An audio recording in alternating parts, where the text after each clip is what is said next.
The victory in court was cold comfort. Gregory's apartment, still scarred from that night of rage, looked as battered as he felt inside. But something had shifted.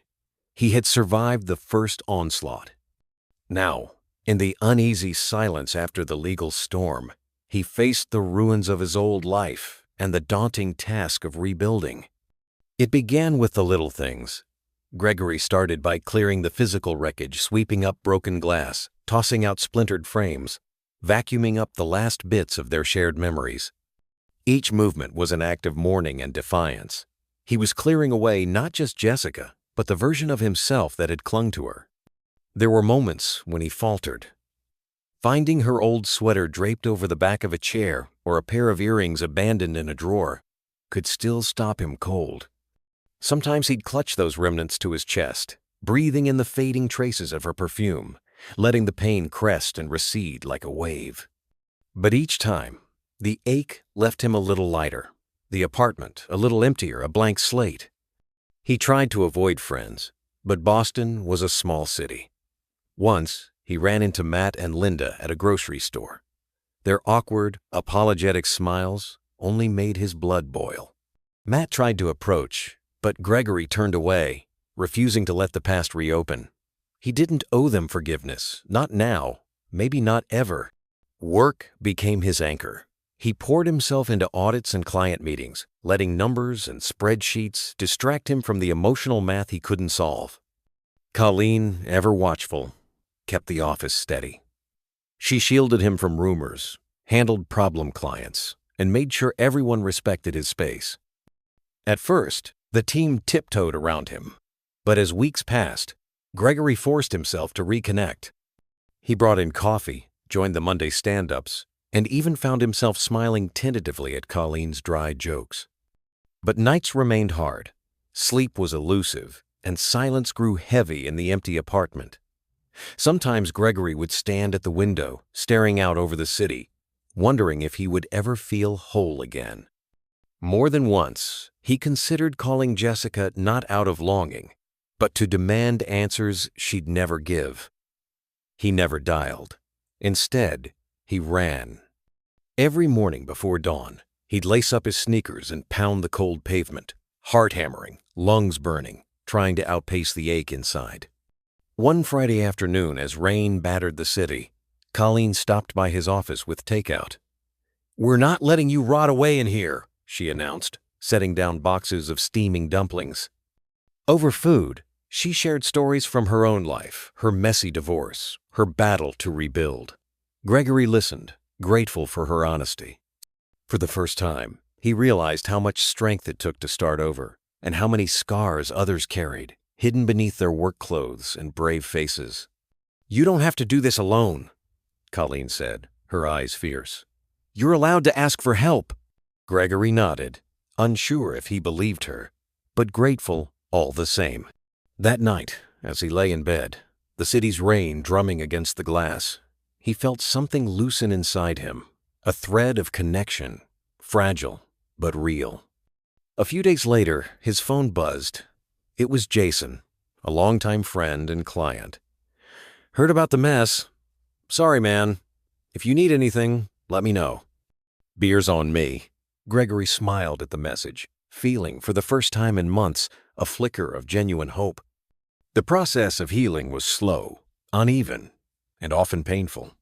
But each day, Gregory picked up another piece of his shattered life, setting it down gently, deliberately on the foundation of who he was becoming. He didn't know what the future held. But for the first time since everything fell apart, he believed there might be a future worth building. Spring arrived in Boston with a brittle kind of hope. Gregory, still nursing invisible wounds, tried to keep his world small work, running, sleep, repeat. He wasn't ready for trust, but solitude had become its own kind of prison. Some nights, even exhaustion couldn't quiet the ghost that lingered in every corner of his apartment. He had learned to avoid triggers, no more old playlists, no more Italian takeout from Jessica's favorite spot. But grief was clever. It crept in when he least expected. One Sunday, searching for a misplaced document, Gregory unearthed a handwritten note, Jessica's old grocery list. a lipstick kiss at the bottom. The memory struck like a blow, stealing his breath. In that moment, anger boiled up a wave more bitter than sorrow. That anger became fuel. The next morning, Gregory called Martin Walsh, his attorney. "Let's end this. No more concessions." Martin agreed, promising to take the gloves off. The legal process, once a shield for Jessica, now turned into a battlefield. But closure wouldn't come easily. Days later, Matt showed up unannounced at Gregory's door, Linda hovering behind him. Gregory barely let them in. Matt cleared his throat. "Look, we messed up. None of this was fair to you." Linda's voice was strained. "Jessica told us things. We thought you'd moved on. I'm sorry." Gregory stared at them, rage simmering. "You thought? Or you just didn't want to pick sides? I was alone. You all made sure of it." Matt shifted uneasily. "We didn't know how bad it was. Jessica spun her story. We believed her. Maybe we wanted to." For a moment, Gregory saw their shame raw and real, but it didn't soften him. "Your loyalty was for sale, and you sold it cheap." Linda reached out, but Gregory stepped back. "You lost the right to call me friend."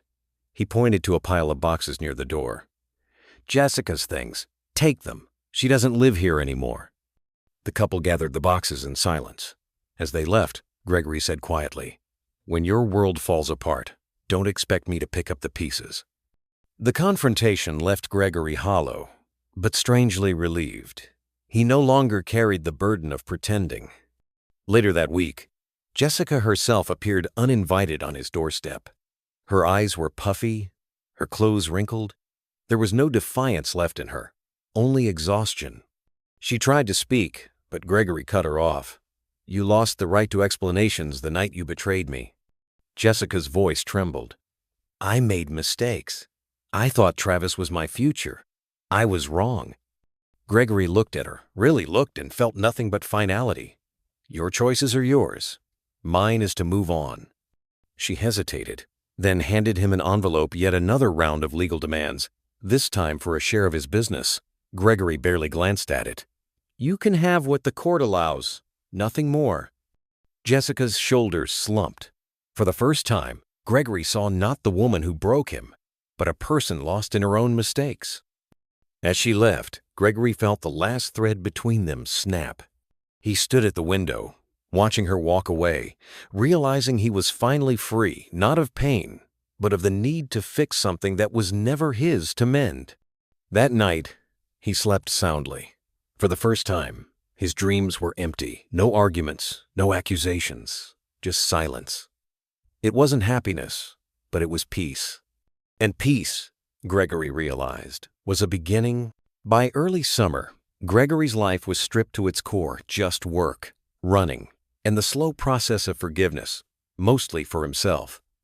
The wounds Jessica left behind were now scars, still sensitive but no longer bleeding. He rarely spoke to anyone outside work, and Boston's streets, once so familiar, had become little more than routes between home and office. Yet as the days lengthened, a new restlessness stirred inside him, equal parts fear and longing.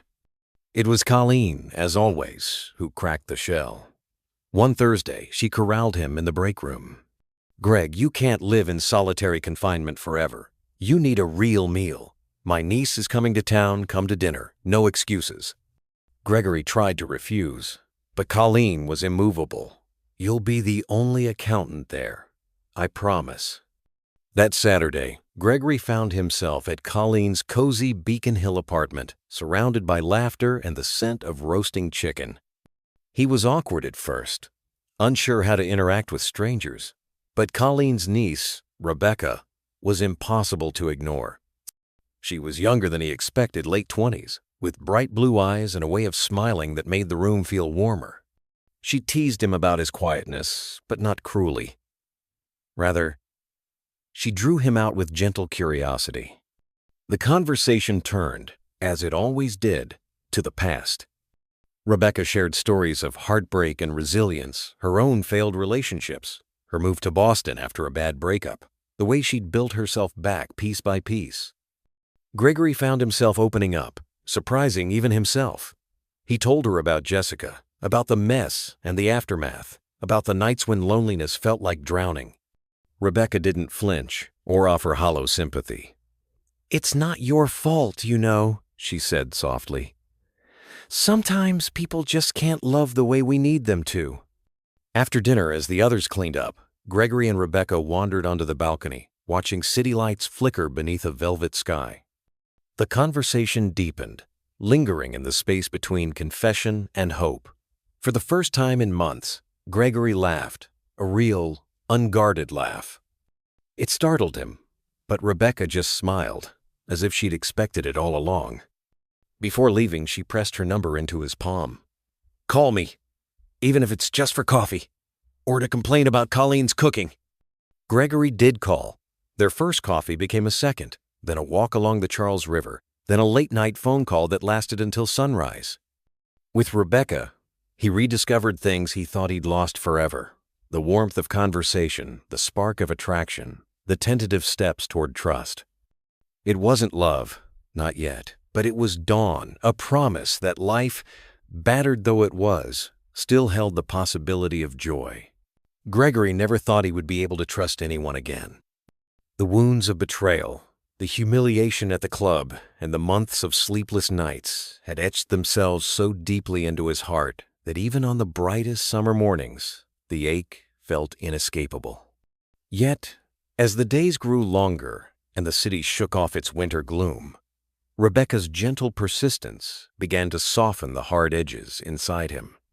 At first, their relationship grew slowly, as if Gregory were relearning the very language of intimacy. He found himself hyper-aware of the smallest gestures, the way Rebecca reached for his hand as they crossed the street, or how she laughed with her whole body, her head thrown back, unself-conscious and alive. There was a freedom in her that both frightened and attracted him, a reminder of all he had lost and all he might gain if he could only let go. But letting go was its own kind of battle. On one level, Gregory was grateful to feel joy again. The simple act of brewing coffee for two instead of one, sharing quiet breakfasts in the sunlight with Rebecca, or wandering together through farmers' markets on weekends. These moments became the building blocks of a new life. Yet beneath the surface, doubts gnawed at him. Would the old scars ever truly fade? Was he capable of loving without reservation? Or was he forever broken, a man destined to hold part of himself back? Rebecca seemed to sense this. She never pushed, but she also never retreated. If Gregory grew silent, she'd simply sit beside him, letting the silence exist without filling it with empty words. Sometimes, on lazy afternoons, she would curl up with a book in his apartment, her presence a quiet reassurance. Gregory found that, slowly, he craved her company not as an escape from pain, but as an invitation to live again. Their first real test came unexpectedly. It was a rainy Tuesday evening. Gregory was reviewing audit files at home when Rebecca called, her voice thick with tears. Her landlord had accused her of breaking a window she hadn't touched and was threatening to evict her. In the past, Gregory might have offered logical solutions or distanced himself from another person's mess, too afraid to be vulnerable. But now, something different stirred in him. Without overthinking, he grabbed an umbrella and drove across town, his mind racing with both worry and hope. At Rebecca's apartment, he found her sitting on the stoop, rain plastering her hair to her cheeks. For a moment, neither spoke. Then, as naturally as breathing, Gregory took off his jacket and wrapped it around her shoulders. Rebecca looked up, eyes shining with gratitude and exhaustion. "You didn't have to come," she whispered. Gregory hesitated, then shook his head. "Actually, I think I did." They spent the next hour in her cramped kitchen, drinking tea and piecing together the story for her landlord. Gregory listened not just to the facts, but to Rebecca's fears, her frustration at feeling powerless. He shared his own stories of helplessness, of the months after Jessica left, of nights spent wondering if he would ever feel whole again. The vulnerability was awkward, raw, but it brought them closer than any romantic gesture could. By the time Gregory left, the rain had stopped. Rebecca hugged him tightly at the door, her head resting against his chest. He felt her breathing steady, felt his own heart beat slow. That night, as he drove home through glistening city streets, Gregory realized something had shifted. Love, he thought, was less about grand declarations and more about showing up even, or especially when it was hard. As summer deepened, their relationship blossomed through small, shared rituals. Rebecca would sometimes stay over on weeknights, the two of them moving around each other in the morning with a gentle domesticity that surprised them both. Gregory found himself cooking dinner real meals, not just takeout, enjoying the rhythm of chopping vegetables while Rebecca set the table, humming to herself. Afterward, they'd listen to music, play cards, or simply sit on the couch, legs intertwined, watching the city lights flicker beyond the windows. Yet trust, once shattered, did not rebuild itself overnight. There were moments fleeting but sharp when Gregory would recoil at a forgotten scent or freeze at the mention of Jessica's name.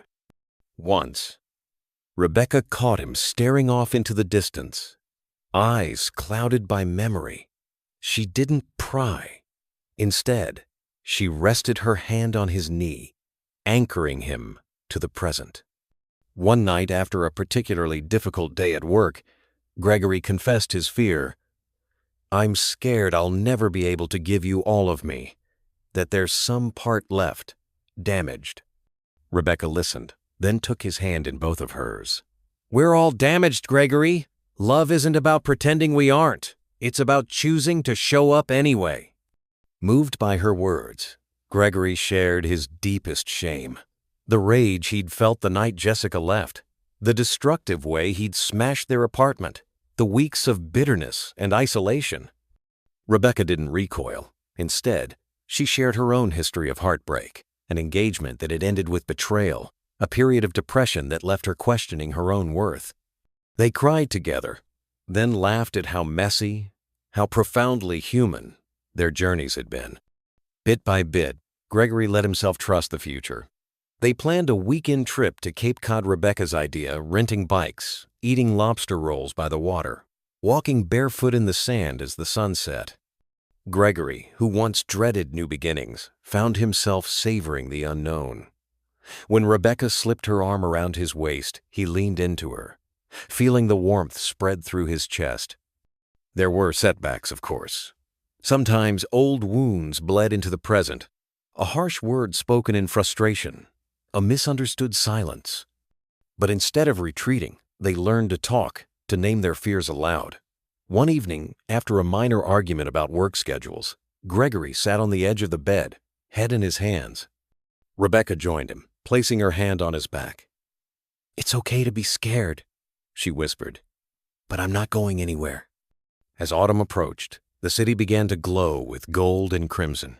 Gregory and Rebecca spent afternoons in the park, laughing at children's games, sharing secrets beneath the turning leaves. Their friends, once wary, now saw a new lightness in Gregory, a sense of hope, of life returning. The turning point came on a crisp October night. After a concert, Rebecca turned to Gregory as they walked home, her eyes searching his. "You know," she said softly, "I never thought I could love again. Not like this." Gregory stopped, his breath misting in the cool air. "I love you, Rebecca," he said, the words trembling but true. For a moment, they stood together beneath the city lights, the world holding its breath. Rebecca smiled, her eyes shining with both tears and joy. "I love you too, Gregory. Thank you for letting me in." That night, as they curled together in the dark, Gregory realized that love, real love, was not about forgetting the pain of the past, but about building something new in its wake. For the first time in years, he allowed himself to dream not only of survival, but of happiness. As the leaves fell and the days grew shorter, Gregory knew the journey wasn't over. There would always be shadows, always challenges to face. But with Rebecca beside him, he believed not in fairy tales, but in the hard-won, everyday miracle of learning to love again. Gregory was beginning to believe that happiness, real happiness, was possible again. His days with Rebecca had become a rhythm of gentle discovery of new joys, new rituals, and a new vision for the future. The air was crisp with autumn, and Boston blazed with golden leaves. Gregory marveled at how the ordinary could feel miraculous. Rebecca's laughter echoing through his apartment, her scarf draped on his chair, their hands entwined as they strolled through the city markets. He wasn't naive. Shadows still lurked at the edges of his newfound peace. Sometimes he'd catch himself expecting loss, the old reflexes of a man burned by love. Rebecca saw it too. "Your heart is like an old house," she teased gently one morning as they drank coffee. "A little haunted, but full of character." Yet for all his progress, Gregory was unprepared for the way the past would find him again. It started subtly. He received a terse email from Matt, an awkward invitation to meet for lunch. Gregory declined, replying politely but keeping his distance. He was done reopening old wounds. But the past, he would learn, wasn't finished with him. One chilly evening in late October, Gregory and Rebecca returned from a cozy dinner in Beacon Hill. As they climbed the stoop to his apartment, he stopped short. Jessica was there, sitting on the steps, hands jammed in her pockets, face shadowed and thin. Rebecca stiffened, instantly protective. Gregory's own heart hammered, caught between old pain and new resolve. He spoke first, his voice even. "Jessica, why are you here?" She looked up, eyes rimmed with fatigue. "I'm not here to make trouble. I had to see you." Rebecca stood by his side, a silent anchor. Jessica's gaze lingered on her, but there was no malice, only regret. Jessica took a shaky breath. "Gregory, I know I can't fix what I broke, but I need you to know I'm sorry. For all of it. For the way it ended. For the way I left. For the things I said about you. I lost myself trying to chase something I thought was real. But all I did was hurt people who didn't deserve it." Gregory felt a strange sense of calm. Once, Jessica's words would have gutted him. Now, they felt like the gentle closure to a long bleeding wound. "We both lost a lot," he replied quietly. "But we're not those people anymore."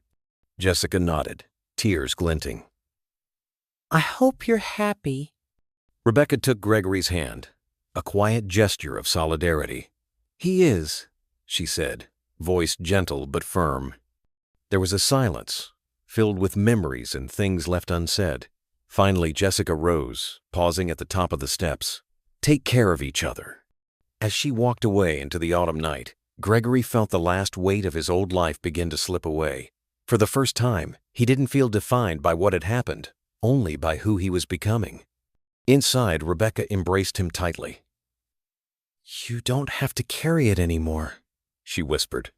That night, they talked for hours about guilt and forgiveness, about what it meant to truly move on. Gregory confessed the fears he'd kept hidden, the anxieties he still harbored about trust and vulnerability. Rebecca listened, then told him her own truths, how she'd worried she could never love again, how the pain of her past sometimes woke her in the night. They agreed to face their fears together. "No more ghosts," Rebecca said, smiling through tears. "Only us." The days that followed were brighter. Gregory's work flourished, clients returned, new opportunities blossomed, and his team rallied around him. With Rebecca, he planned trips, a leaf-peeping weekend in Vermont, a holiday in London, quiet afternoons at home with music and books. He began to feel, at last, that he belonged in his own life. But the chapter was not just about saying goodbye to pain, it was about embracing what came next. Gregory found himself dreaming about the future in ways he hadn't since he was young. A home full of laughter, holidays spent together, maybe even a family of his own. One Saturday evening, as the city lights shimmered outside their window, Rebecca curled up beside him on the couch. "Are you happy?" she asked. Gregory looked at her, really looked, and realized the answer was yes. Not because his life was perfect, but because he was living it honestly, without fear. Outside, a gentle rain began to fall, washing the city clean. Gregory held Rebecca close, feeling the truth settle in his bones. The past would always be a part of him, but it would never rule him again. In that quiet, hopeful moment, he finally welcomed the future. One night, sitting together on the old sofa with takeout containers between them, Gregory said, Sometimes I wonder if I'm just your rebound." Rebecca shook her head.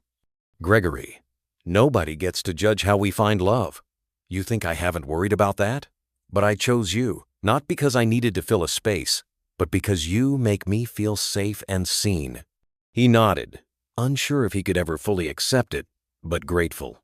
That night, when Rebecca rested her head on his chest, Gregory felt something shift a door inside him, opening a fraction wider. They explored the city together. Live jazz in smoky basements, hidden bookstores, midnight ice cream runs. Rebecca delighted in pulling Gregory out of his routines. "Life is too short for all work and no play," she teased, dragging him to a rooftop dance class or a trivia night. Gregory learned to let go, even when self-doubt whispered in his ear. Their intimacy unfolded slowly.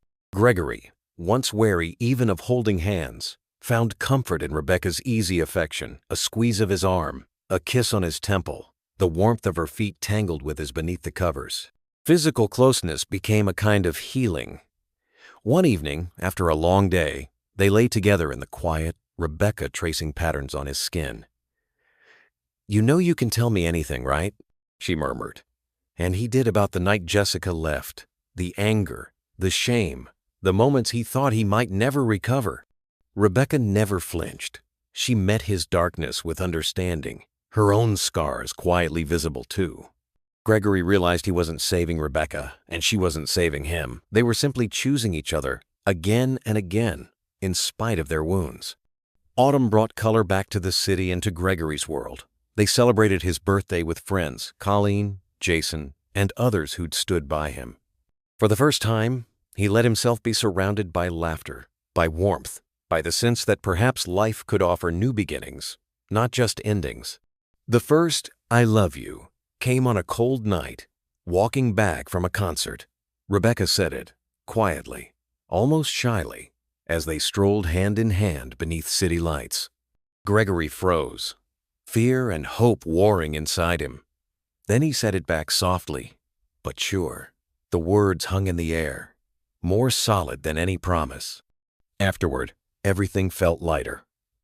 Gregory stopped counting the days since the divorce, stopped comparing every joy to the pain that came before. He let Rebecca in, fully. They planned trips together, talked about dreams, and joked about growing old side by side. He even began to mend relationships with friends who'd apologized sincerely, allowing himself to believe that trust, once broken, could sometimes be rebuilt. One evening in late November, Gregory and Rebecca sat curled on the sofa, the city lights sparkling outside the window. "You know," she said, "I never believed in second chances, but I believe in us." Gregory smiled, truly happy for the first time in years. He took her hand, heart full of gratitude, not for what he'd lost, but for the love he'd dared to find again. Winter returned to Boston, painting the city with frost and quiet determination. Gregory, who once dreaded the cold, now felt invigorated by it. There was a new energy in his step, a combination of hope and hard-won confidence. The wounds of his past had scabbed over, their sting now a memory, not a sentence. And in the glow of lamplight and Rebecca's laughter, he felt life expanding in all directions. Professionally, it was a year of resurgence. Gregory's firm, once threatened by scandal and gossip, became a haven for clients who respected honesty and grit. He worked longer hours, but for the first time it felt like building rather than escaping. With Colleen's tireless management and her uncanny knack for knowing when to push and when to shield, the company took on new challenges, multinational audits, forensic cases, clients who'd weathered storms of their own. Gregory mentored junior associates, drawing on the pain of his own journey to teach them about integrity and resilience. "Mistakes don't define you," he told them. "How you respond to them does." He started monthly lunches, listening to young accountants share dreams and doubts. Their respect helped restore his confidence piece by piece. Home life blossomed as well. Rebecca moved in by spring, turning Gregory's quiet apartment into a home full of music, plants, and the cheerful chaos of two busy lives blending together. She reorganized his bookshelves, introduced him to yoga, and convinced him to try paddleboarding on the Charles even though he fell in twice, and she laughed so hard she nearly tipped in after him. Their weekends were spent exploring the city, jazz clubs, art shows, hikes outside town, trivia nights with friends. Trust was not rebuilt overnight. Gregory and Rebecca both had scars. Sometimes, old wounds would flare. Rebecca grew quiet after a harsh comment from a colleague, or Gregory froze during a heated argument, bracing for betrayal that never came. But instead of retreating, they learned to speak their fears aloud. "I'm not her," Rebecca would remind him gently. "And you're not who you were with her." They promised to face the future together, even on the hard days. As spring bled into summer, life surged forward. Gregory's firm landed its biggest account, yet a multinational seeking a discreet, rigorous audit. The work was exhausting but exhilarating, and it brought a new round of successes and late-night celebrations. Colleen organized an impromptu barbecue, inviting friends old and new. For the first time, Gregory found himself able to enjoy the gathering without looking over his shoulder or feeling like an imposter. That July, Rebecca surprised him with a weekend trip to Cape Cod. They rented bicycles, ate lobster rolls by the sea, and lay on the sand watching shooting stars. One night, as the wind danced through the dunes, Rebecca looked at him with quiet certainty. "I love you, Gregory, not because I need you, but because I choose you, every single day." He held her, the truth of her words warming him more than any Sunday. Gregory realized that he had changed not into someone new, but into someone more himself than ever before. Later that year, after a particularly tough project, Gregory planned a weekend away, just the two of them, a small inn in Vermont. The fireplace crackled, snow fell outside, and laughter filled the air. On the last night, over dinner by candlelight, Gregory reached across the table and took Rebecca's hands.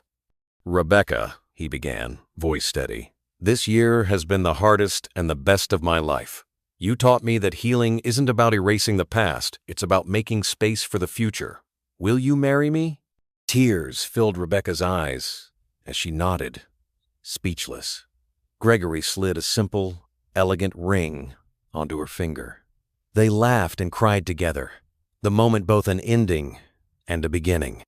News of their engagement spread quickly. Colleen's toast at the office, Jason's clumsy but heartfelt blessing, friends and family gathering to celebrate. Their wedding, the following autumn, was a joyful, intimate affair, surrounded by people who had weathered storms of their own. Gregory and Rebecca exchanged vows in a sunlit garden. The air was filled with laughter, music, and the smell of apple blossoms. Standing with Rebecca beneath a canopy of golden leaves, Gregory realized that his life was not defined by what he'd lost, but by what he had dared to hope for and what he had built, day by day, out of pain and courage. As the first snow fell that December, Gregory sat by the window with Rebecca, their hands entwined, hearts full. The world outside was cold, but inside, everything glowed with possibility. Years flowed by in a gentle, determined current. For Gregory, each new season was a testament to the quiet miracle of second chances. His days, once haunted by betrayal and loneliness, grew rich with the rhythms of an ordinary, deeply satisfying life. But even as the future blossomed around him, he knew that the journey from pain to peace was neither linear nor simple. Some scars never faded. Some lessons, he realized, bore returning to again and again. Life with Rebecca was built not on grand gestures, but on 1,000 tiny acts of trust and care. Their home in Beacon Hill became a sanctuary, windows filled with plants, kitchen shelves lined with mismatched mugs and keepsakes from their travels. The refrigerator door, a patchwork of children's drawings and candid snapshots. Every morning began with coffee brewed strong, a shared smile, and the predictable chaos of getting their daughter Emily ready for school. Evenings brought laughter over takeout, the rituals of homework, bedtime stories, and quiet conversations beneath the weight of the day's events. The little things were everything. The way Rebecca tucked a note into Gregory's briefcase on stressful days, Emily's delighted shriek when Gregory picked her up from dance class, the annual tradition of decorating the Christmas tree while singing terribly off-key. There were fights, of course money worries, miscommunications, the strain of balancing work and parenting. But unlike the unspoken resentments of his first marriage, every wound in this new life was met with honesty and repair. Gregory's professional life mirrored his growth at home. His firm became known for its integrity and the genuine care he extended to both clients and colleagues. He and Colleen, now a partner, mentored a new generation of accountants. They established a scholarship fund for first-generation college students, turning Gregory's own story of hard-won resilience into hope for others. Even as the years brought new joys and new challenges, echoes of the past would occasionally resurface. Sometimes, as Gregory watched Rebecca and Emily playing in the yard, he'd remember the cold emptiness of his apartment after Jessica left the way loss had threatened to swallow him whole. He no longer felt bitterness toward Jessica. What lingered was a quiet gratitude for the hard road that had led him here. One autumn, out of the blue, Gregory received a letter postmarked from California. The handwriting was unmistakable.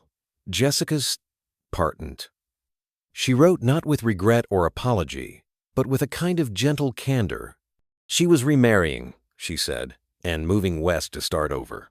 There was no mention of the past except in the softest terms, a hope that Gregory had found happiness, a wish for his continued peace. Reading the letter, Gregory felt the final knot of old pain loosen. He wrote a brief reply, wishing Jessica well, telling her about his family and the joys he had found, promising that the story of their past would always be a chapter, but never the ending, of his life. On their 10th wedding anniversary, Gregory and Rebecca returned to the Charles River bench, where he had first proposed. Emily skipped ahead, her laughter bright in the evening air. The city, aglow in the sunset, felt both new and comfortingly familiar. Rebecca slipped her hand into Gregory's. "We've come a long way," she whispered. He nodded, eyes shining with tears he no longer feared. "I wouldn't change a thing." They sat in comfortable silence as the city lights flickered to life, content in the knowledge that the past, for all its shadows, had only made the present more precious. As twilight deepened, Emily danced in the grass before them, arms outstretched. Gregory watched her, feeling the full, quiet weight of his blessings.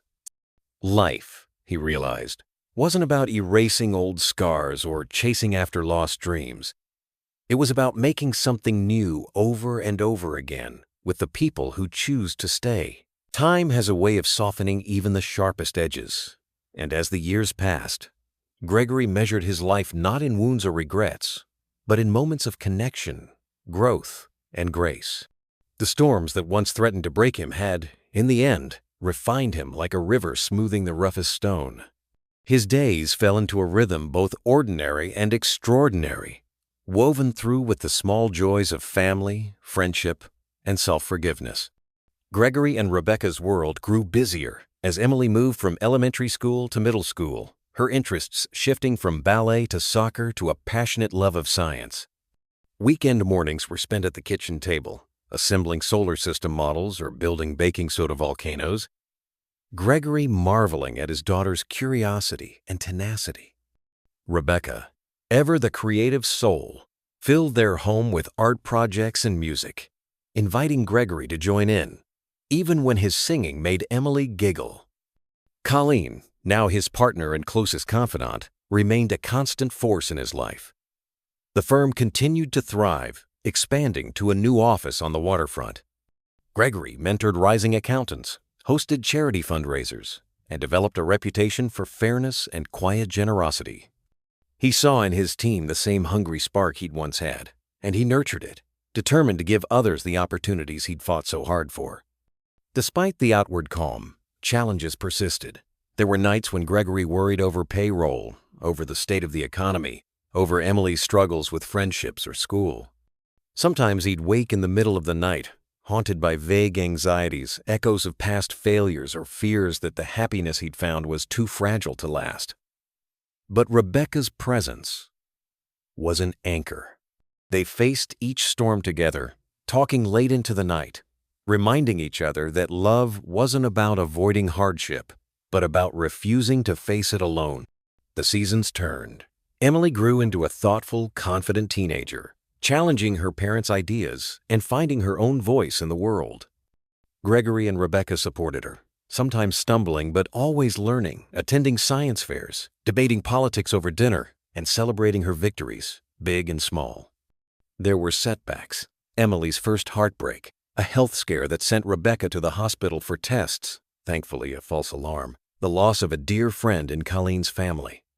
Through each trial, Gregory discovered new layers of resilience and tenderness. On his 60th birthday, surrounded by family and friends, Gregory looked out over the gathered faces and felt a swell of gratitude. After the toasts and laughter faded, he slipped away for a moment of quiet, sitting alone on the porch. The city buzzed in the distance, and he found himself reflecting not on what he'd accomplished, but on the love he'd both given and received. Rebecca found him there, wrapping her arms around his shoulders. "Lost in thought?" she asked. He nodded. "Just thinking how lucky I am. I used to think the measure of a man was the size of his bank account, or how much he could withstand.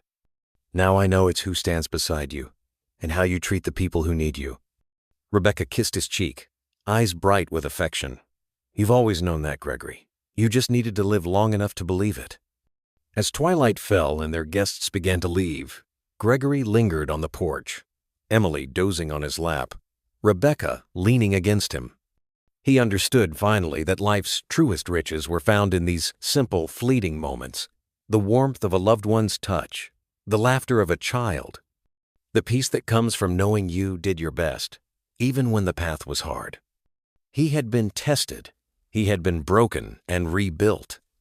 And in the soft darkness of another Boston night, Gregory allowed himself to rest, not because he'd outrun the shadows, but because he'd learned to live with them and to let the light in again and again.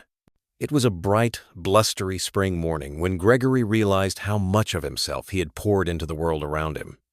The old wounds from his first marriage had long since healed, and the life he'd built with Rebecca and Emily was now the foundation of a legacy he'd never dared dream of in his darkest years. The city, once a maze of regret and memory, had become his home in every sense, its streets lined with friends, its seasons marking each chapter of his new beginning. Emily, now a young woman ready to leave for college, filled the house with anticipation and nostalgia. Gregory watched her pack boxes of books and framed photos, her room a swirl of half-packed suitcases and notes from friends. He was proud beyond words. He saw in her the best parts of both himself and Rebecca: resilience, curiosity, a generous heart. Still, it hurt to imagine the house so quiet, the laughter and music echoing only in memory. Rebecca noticed his sadness, and they spent long evenings sitting together on the porch, talking about their dreams for the future and reminiscing about how far they'd come. "She'll always come home, Gregory," Rebecca promised, her fingers entwined with his. "And we'll have each other. That's the greatest gift." The firm, too, had reached a new height. Gregory and Colleen celebrated its 20th anniversary with a rooftop party, surrounded by staff who felt more like family than employees. Young accountants spoke of how Gregory's mentorship had changed their lives, and clients toasted not only the business but the spirit of community he had fostered. Colleen, never one for sentiment, raised a glass. "To Gregory, who taught us to care more about people than numbers, and to second chances." There were bittersweet moments. Gregory's mother passed away that winter, quietly, after a long and gentle decline. Emily returned from college to help with the arrangements. Together, the family sat in the old house, sorting through albums and telling stories, finding solace in shared memories and the knowledge that their bonds, though stretched, would never break. Later that spring, Gregory and Rebecca traveled to Europe, something they'd dreamed of since before Emily was born. They wandered cobbled streets, shared late dinners in tiny restaurants, and stood arm in arm on a windswept hill in Ireland, watching the sea crash against the cliffs. For Gregory, it was more than a vacation. It was proof that life, even after pain and loss, could be richer than he'd ever imagined. As summer ripened, Emily returned home with new confidence and a new boyfriend in tow. The family gathered for backyard barbecues, late-night board games, and hours spent around the fire pit, stories tumbling out under the stars. Gregory saw the circle of his life expanding, new faces, new laughter, all growing from the roots he and Rebecca had planted so carefully. One evening, as the sun set over the city, Gregory and Rebecca sat together in the garden. The years, with all their joys and sorrows, had settled around them like a warm blanket. Rebecca squeezed his hand. "You know, we built something beautiful out of broken pieces," she said. Gregory nodded, feeling tears, threatened tears, not of grief, but of deep, abiding gratitude. "I used to think legacy was about what you leave behind, but I think it's about what you give away while you're here." Rebecca smiled, her eyes shining. "Then you've left a legacy in every person you've loved." Night fell softly, the city lights twinkling in the distance. Gregory listened to the laughter inside the house, the echo of his life's journey, a testament to hope, love, and the power of choosing joy after heartbreak. In that peaceful moment, he knew his story wasn't just about survival. It was about becoming and helping others do the same. Gregory always prided himself on being a straightforward man, no hidden games, no double meanings. He was raised in a Boston suburb, the son of a self-made accountant and a dedicated schoolteacher. Integrity wasn't just a family motto, it was the air he breathed. This was supposed to be a night of celebration.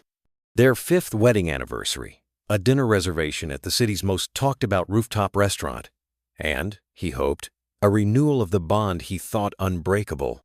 Gregory checked his reflection in the mirror, adjusting his navy tie. "Jessica, should I wear the brown or the black shoes tonight?" he called.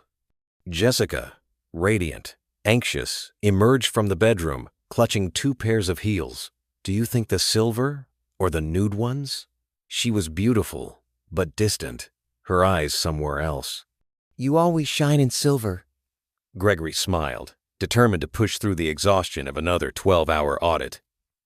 She smiled back, but the warmth was missing. Dinner began with laughter, wine, and the easy banter of old friends.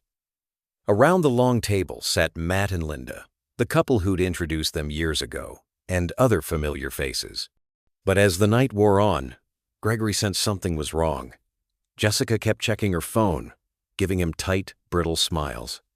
When the waiter brought dessert, Jessica excused herself, pulling Linda with her. The air changed. Matt fidgeted, avoiding Gregory's eyes. Conversation grew stilted. 15 minutes passed. 20. Finally, Gregory leaned over. "Matt, where'd they go?" His voice was light, but his gut twisted. Matt coughed. "I think maybe they stepped out for a bit of air." Linda returned alone, her cheeks flushed. "Jessica went ahead to the club," she blurted, eyes darting away. The table fell silent. Gregory tried to laugh it off, but his mind raced. Without a word, he grabbed his coat and left, weaving through Boston's Friday night crowds, heart pounding. The club was only a few blocks away, but it felt like miles. Inside, under pulsing lights and music, Gregory found his wife, dancing close to Travis. Travis, tall, athletic, grinning like a wolf. The first man she'd ever loved, the one who broke her heart in high school. Now, here he was, hands on her waist, their faces inches apart. For a moment, Gregory froze. The room spun. Then, the worst happened. Travis pulled Jessica into a kiss, right there, in front of everyone. Gregory's world cracked open. Friends glanced at him, some with pity, others with silent approval. Linda appeared at his side, eyes wide. "Greg, I'm so sorry." But she didn't finish. Jessica saw him and didn't flinch. Instead, she approached, Travis following, arms still draped around her. "Gregory," she said, "I'm sorry, but Travis and we belong together." Words collided in Gregory's mind. Betrayal, humiliation, heartbreak.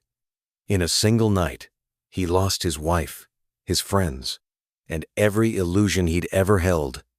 He stared at the two of them, Jessica, radiant with newfound joy, Travis triumphant, friends watching like an audience at a tragic play. Gregory said nothing. There was nothing left to say.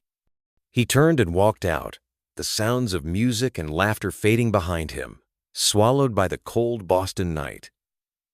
Each step away from that club felt like a step into the unknown. His life, as he knew it, was over. If the night Gregory lost, Jessica was a storm, the morning after was a wasteland. He walked into his brownstone apartment in the heart of Boston, the weight of humiliation pressing on his shoulders, crushing the air from his lungs. He tossed his coat on the banister, not caring where it landed. For a moment, he just stood in the foyer, paralyzed, staring at the wall like it might give him answers. But all it reflected back was his own emptiness. He could still smell her perfume, vanilla, and lilac floating in the air, cruelly sweet. The living room, with its designer furniture and carefully chosen art, looked like a museum of their marriage. Photos on the mantel. Jessica's dazzling smile beside his, 2 glasses raised on a sunlit beach in Martha's Vineyard, a playful snapshot from their second Christmas. Each image now felt like a knife, twisting deeper with every memory. Something in Gregory snapped. He swept an expensive vase from the table. It shattered, shards scattering across the polished floor. A rage he didn't know he possessed flooded him. He grabbed framed photos and hurled them, one after another, at the far wall. The glass burst, raining pieces across the carpet. The past 5 years exploded around him in a storm of broken glass and splintered wood. He poured himself a tumbler of bourbon, his hands shaking. The first burn of liquor barely registered. His pain was sharper, hotter. He stumbled through the kitchen, ripping open drawers, tossing utensils, not even noticing as a glass cut his palm. He was bleeding, but didn't care. Maybe it even felt good to bleed. At least that pain was honest. Hours blurred into a drunken haze. Sometimes Gregory screamed into the emptiness. Other times he curled on the floor, hugging himself like a wounded child. He begged the universe to give him one good reason not to collapse entirely. There was no answer, only the silent judgment of the ruined home around him. The doorbell rang in the gray hours before dawn. Gregory, half conscious, lurched to the door, still clutching the bottle. On his stoop stood Matt and Linda, their faces pinched with guilt. "Greg, can we come in?" Matt asked softly. Linda looked like she'd been crying for hours. Gregory's eyes narrowed. "Why are you here?" Linda spoke first. "We just want to make sure you're all right." Gregory let out a hollow laugh. "Now you care?" Matt tried to step forward. "It wasn't our place." "Save it," Gregory snarled. "You sat there and watched it happen. You all knew. You let her humiliate me. Were you going to say something ever? Or was I just entertainment for your little clique?" Linda wiped her eyes. "Gregory, please. It's not what you think. Jessica, she's been unhappy for a long time. Stop." His voice was a knife. "Don't you dare defend her." Matt fumbled. "We didn't know how to help. Jessica, she's been different since Travis came back. We just wanted her to be happy." "And me?" Gregory demanded. "Did anyone want that? Or was I just the collateral damage?" No one spoke. In that heavy silence, Gregory felt more alone than ever. "Get out," he said. "Take her things, take your apologies, and get out." Linda tried to say something, but Gregory slammed the door. He locked it, then sank to the floor, sobs racking his body. For a long time, he let the grief swallow him whole, broken only by the harsh dawn light slipping through the window. He woke hours later, sprawled on the living room rug, surrounded by destruction. His hands were sticky with dried blood, head pounding with a savage hangover. The place looked like a war zone, a monument to his broken heart. He staggered to the bathroom, washed his wounds, and stared at the stranger in the mirror. Hollow eyes, swollen face, the ghost of a man. Gregory spent the next day wandering his apartment, aimless. Every object, every scent, every memory was a reminder of Jessica. He considered calling someone anyone, but the shame and anger were too raw. By nightfall, he was sitting on the kitchen floor, back against the fridge, a bottle of whiskey half gone. That's when his phone buzzed. It was Colleen, his office manager, the only person at work who'd ever dared to call him after hours. "Hey, Greg, I heard about last night. I'm so sorry. Please let me know if you need anything. You're not alone." Her words cut through the darkness, a tiny spark in the suffocating gloom. Gregory stared at the message for a long time, not replying. But for the first time since everything shattered, he felt something like hope, a distant, fragile light. Maybe, just maybe, he wasn't entirely alone after all. Gregory didn't remember falling asleep on the kitchen floor, only the sharp ache in his hands and the dull, cold sting of morning. He blinked against the sunlight slicing through the window, squinting at the ruin that had once been his home. Each shattered frame, each overturned chair was a monument to his pain, a pain he hadn't asked for, but that now belonged to him more intimately than any possession he still owned. His phone buzzed again. Another message from Colleen. "Don't let them win, Greg. Your story isn't over." He forced himself to stand, bones protesting, and stumbled to the bathroom. He cleaned the dried blood from his knuckles, staring at the man in the mirror. The world saw a respected accountant, owner of his own firm, but the eyes staring back at him were haunted, wild, unrecognizable. That Monday, Gregory did what he always did. He went to work. He wore a long-sleeve shirt to cover the bruises, pasted on a practiced smile, and greeted his team as if nothing had happened. But Colleen could see right through him. She took him aside, her voice gentle but firm. "Greg, you can't do this alone. If you want to talk, I'm here. If you want to fight, I'm ready." He almost broke down, but pride forced him to nod and walk away. He had a business to run and, as it turned out, a war to fight. That afternoon, a courier delivered a thick envelope. Jessica's lawyer, no, Travis's lawyer, he thought bitterly, had filed for divorce. The terms were a slap in the face. Jessica wanted their house, half his business, and nearly all of their savings. She cited emotional neglect and irreconcilable differences, ignoring the months of infidelity she'd orchestrated under his nose. There was even a restraining order, signed and ready, in case he resisted. Gregory's hands shook with rage. After everything, she wanted to erase him entirely. He called his own lawyer, a seasoned Boston bulldog named Martin Walsh. Martin listened quietly, then said, "You have the prenup, the trust, and 5 years of financial records. We'll fight this, Greg. She's not getting a penny more than the law allows." But the fight wasn't just legal, it was psychological. Jessica and Travis spread their own narrative.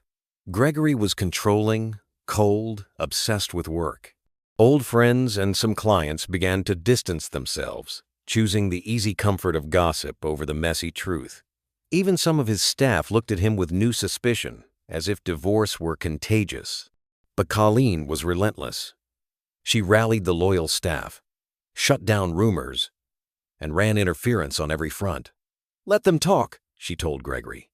"You keep showing up. The people who matter will see who you really are." The divorce war dragged on for weeks. Jessica's legal team made outrageous demands, weaponizing every shared memory and asset. Gregory endured deposition after deposition, reliving each moment of his failed marriage under the cold scrutiny of lawyers and strangers. Nights were the worst. He couldn't sleep, haunted by betrayal, worry, and loneliness. He took up running again, pounding the streets of Boston until his lungs burned, desperate to escape the suffocating weight of his own thoughts. But every day, Colleen was there with coffee, paperwork, or a simple word of encouragement. One night, after a marathon session sorting through financial records, she left him with a note. "Pain passes, character remains." The day the judge ruled on the first round of motions, Gregory sat in court, fists clenched, jaw set. Jessica avoided his gaze, her new diamond ring from Travis glittering in the harsh lights. When the verdict was read, trust intact, business untouchable, assets to be divided by the book, Jessica's mask slipped. She glared at Gregory, seeing for the first time that she couldn't erase him with a signature. It wasn't victory, not yet, but it was survival. That night, Gregory went home to his battered apartment, poured a glass of whiskey, and, for the first time in weeks, slept without nightmares. He was still standing, The war wasn't over, but for the first time since that night in the club, he felt the ground under his feet.